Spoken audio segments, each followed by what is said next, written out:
Kita kan seringnya mikir kalau sukses itu soal jadi orang yang super brilian, nemuin ide hebat berikutnya. Tapi, gimana kalau ternyata sebagian besar kesuksesan itu sebenarnya cuma soal menghindari kesalahan-kesalahan fatal? Nah, yuk kita coba dalami ide ini.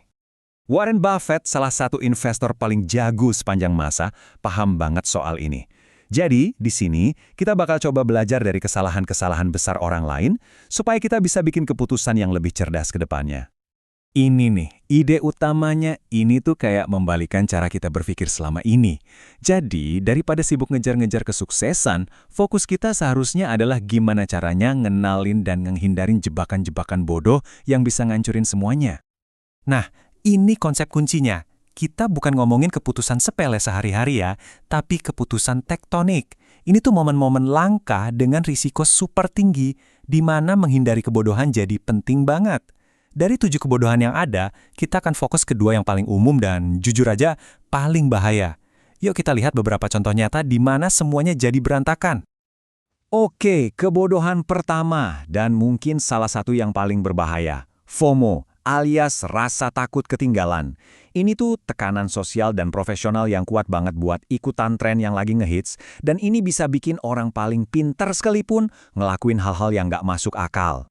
Coba lihat angka ini. 900 juta dolar. Sebanyak itulah modal Ventura yang berhasil dikumpulin Elizabeth Holmes buat perusahaannya, Theranos. Sebuah perusahaan yang janjiin bisa merevolusi tes darah cuma dari setetes darah di ujung jari. Dan yang bikin lebih gila lagi, lihat deh, siapa aja yang ada di belakangnya. Dewan direksinya itu isinya nama-nama besar dari dunia politik dan bisnis. Jelas, ini bikin Theranos kelihatan keren banget dan nggak mungkin gagal. Nah, ilusi kredibilitas inilah yang nyalain api FOMO di seluruh Silicon Valley. Semua orang pengen ikutan. Jadi, bayangin deh, duitnya hampir $1 miliar, dewan direksinya orang-orang terhormat. Emangnya apa sih yang bisa salah? Jawabannya ternyata simple banget tapi fatal. Ya, itu dia. Teknologi inti yang jadi landasan seluruh perusahaan itu sama sekali nggak jalan. Semua demonya dipalsuin, tesnya diam-diam dilakuin pakai mesin biasa. Intinya, semua yang mereka bangun itu cuma rumah kartu yang siap ambruk. Pertanyaannya sekarang, kok bisa kejadian sih? Para investor pinter, perusahaan partner sekelas Walgreens, mereka semua ngelewatin langkah-langkah pengecekan paling dasar. Mereka nggak minta laporan keuangan yang diaudit, mereka nggak validasi produknya sendiri. Kenapa? Karena mereka terlalu takut ketinggalan kereta. FOMO benar-benar membutakan mereka dari semua tanda bahaya yang udah jelas-jelas ada di depan mata. Oke, dari FOMO kita pindah ke kebodohan mematikan nomor 2. Dibutakan oleh keuntungan. Ini terjadi kalau kita terlalu fokus sama tujuan. Misalnya, pengiriman harus tepat waktu atau target harus tercapai, sampai-sampai kita jadi buta sama bahaya besar yang mengintai. Contoh paling ngena untuk ini adalah tragedi kapal kargo El Faro di tahun 2015. Coba kita lihat bedanya. Di satu sisi, ini yang ada di kepala kaptennya, berdasarkan data cuaca yang udah basi 6 jam. Dia pikir dia cuma lewat di dekat badai tropis biasa. Nah, di sisi lain, ini realitanya. Dia lagi ngarahin kapalnya lurus ke jantung badai kategori 3. Perbedaan informasi ini ya jadi fatal.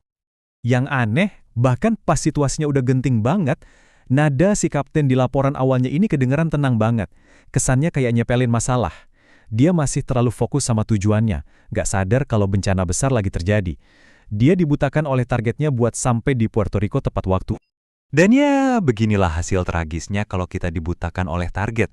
Keputusan buat terus berpegang sama rencana awal, ngabaikan data baru, dan meremehkan risiko, akhirnya berujung pada tragedi total.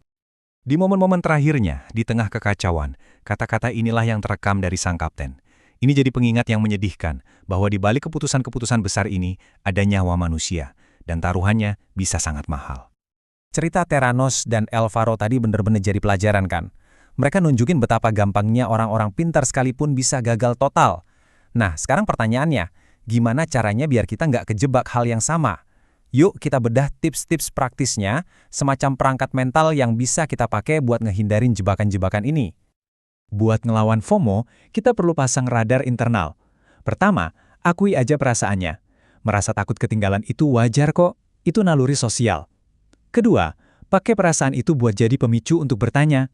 Kalau semua orang kelihatan buru-buru, coba tanya, kenapa sih harus buru-buru? Jangan-jangan ada yang disembunyiin, karena biasanya ketergesa-gesaan itu nutupin kelemahan. Terakhir, coba deh ubah cara pandang. Rasa takut yang sesungguhnya itu bukan takut ketinggalan kesempatan, tapi takut jadi orang terakhir yang kena tipu. Terus, biar nggak buta karena ngejar target, kita harus ingat pelajaran dari Alvaro. Pertama, sadari dulu kalau kita lagi ambisius banget, kita itu jadi rentan. Kita gampang banget ngabaikan risiko di sekitar. Kedua, sebelum ambil risiko besar, coba deh definisikan skenario terburuknya. Tanya ke diri sendiri, kira-kira saya dan tim bisa selamat nggak kalau ini gagal total? Kalau jawabannya nggak, ya harus dipikirin ulang. Dan yang paling penting, jangan kayak Kapten Alvaro. Kalau ada data baru atau ada suara-suara di tim yang beda pendapat sama rencana awal, jangan diabaikan, dengarkan, siap-siap buat beradaptasi, karena rencana yang terlalu kaku itu gampang patah. Jadi sebagai penutup, saya mau tinggalin satu pertanyaan ini buat Anda.